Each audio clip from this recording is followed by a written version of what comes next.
이번 영상은요, 간호조무사로 취업하실 분을 위한 영상입니다. 간호조무사 자격증을 가지고 요양원을 비롯해서 취업할 수 있는 곳이 여러 곳이 있죠. 네, 여기저기 싹 다 비교하는 영상이니까 여러분들 영상 보시고 취업하시는 데 도움되시기 바랍니다. 먼저 간호조무사 자격증을 알아보도록 하겠습니다.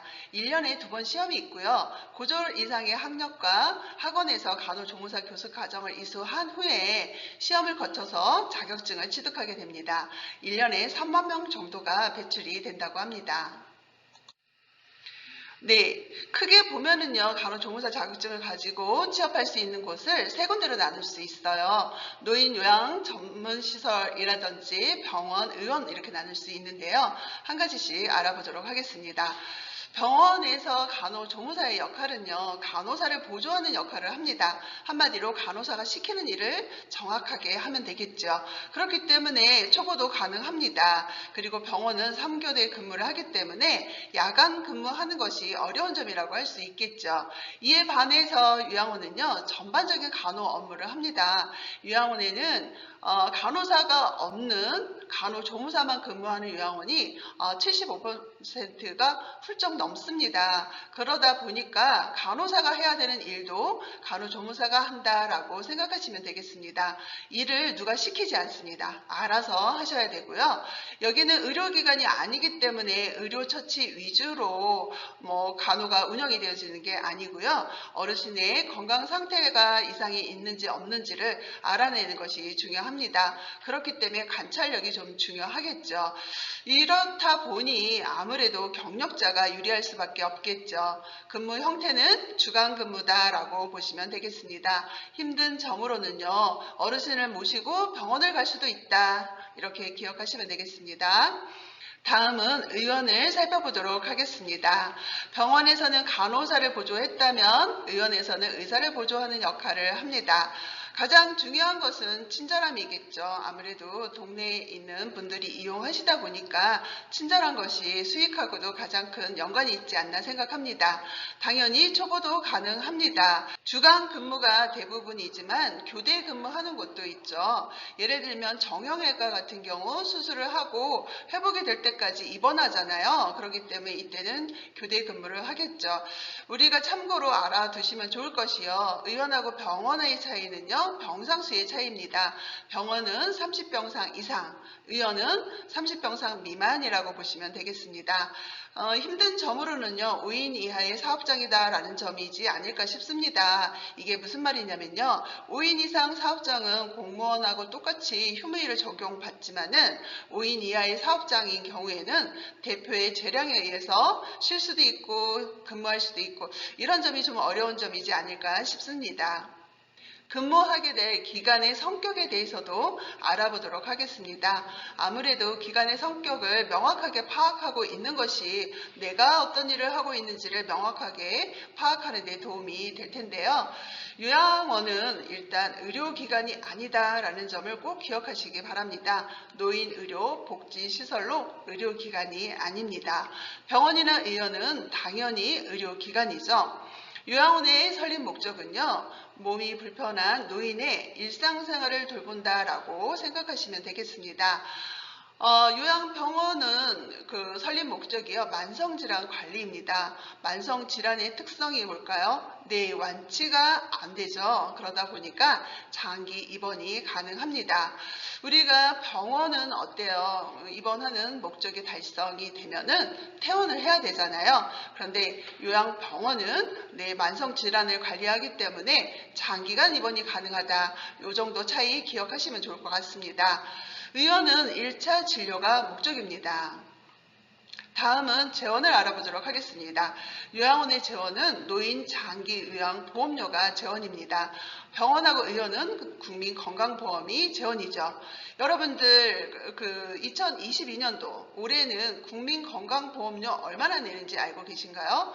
네, 우리가 흔히 월급의 6.99%를 보험료로 낸다고 생각하시면 됩니다. 이 건강보험료의 12.27%가 바로 노인 장기요양보험료인데요. 이 노인 장기요양보험료로 요양원이 운영되고 있다라고 생각하시면 되겠습니다.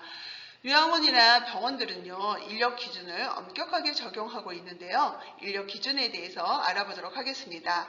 요양원은 입소한 어르신 25명당 1명의 간호 인력을 두게 되어 있습니다. 간호사여도 상관이 없고요. 간호조무사여도 상관이 없습니다.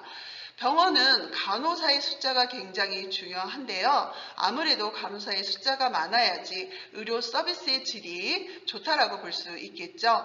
그래서 간호사를 많이 두면 돈을 더 주겠다. 이게 바로 간호 등급제다. 이 정도 기억하시면 되겠습니다.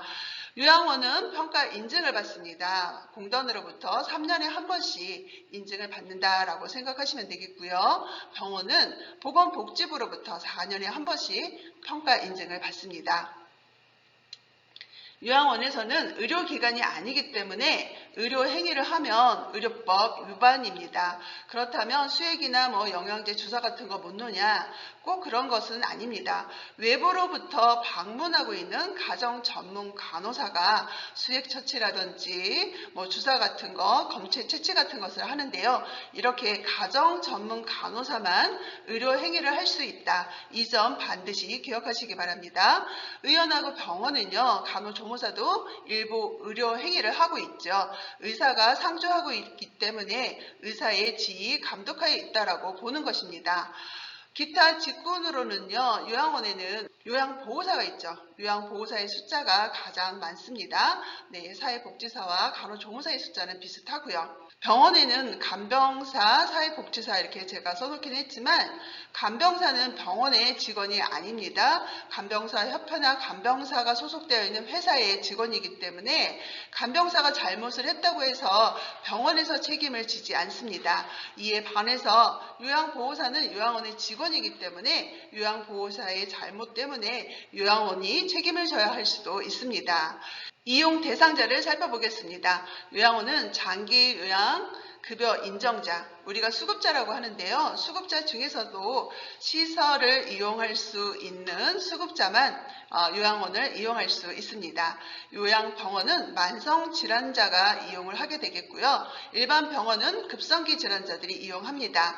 의원은 외래 환자가 이용을 한다라고 보시면 되겠습니다. 자, 일반 의원에 대해서는요, 여러분들도 잘 아실 것 같아서요, 병원의 업무와 요양원의 업무를 비교해서 살펴보도록 하겠습니다.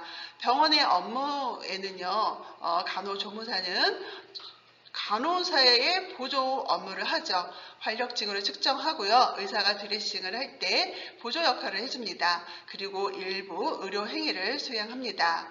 요양원의 업무는요, 좀 더 포괄적이고 복잡한데요. 전반적인 간호 업무를 두루 다 본다라고 보시면 되겠습니다.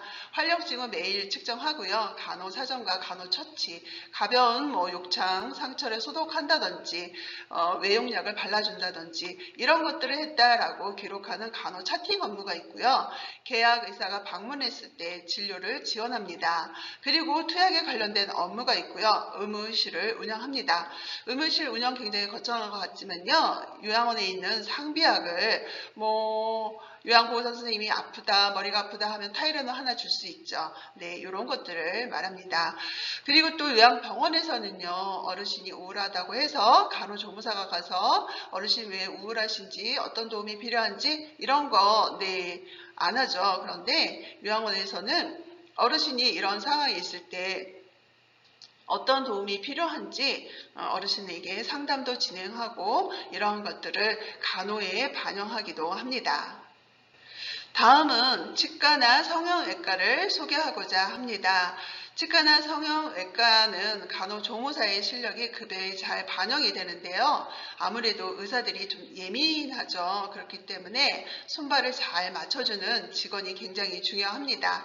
여기에 상담력까지 있다면 의원 수입에 중요한 역할을 하고 있기 때문에 의사들이 급여를 잘 올려주죠. 이렇게 되려면요, 바로 성형외과 치과에 취업하기보다는요, 성형외과 코디네이터 과정이라든지 치과 조무사 과정을 이수하고 취업하는 것을 더 추천합니다.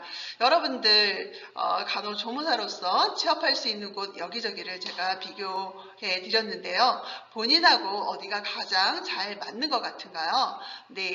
영상을 참고하셔서 취업하시는 데 도움되시길 바랍니다. 오늘 영상 여기서 마치도록 하겠습니다. 시청해 주셔서 감사합니다.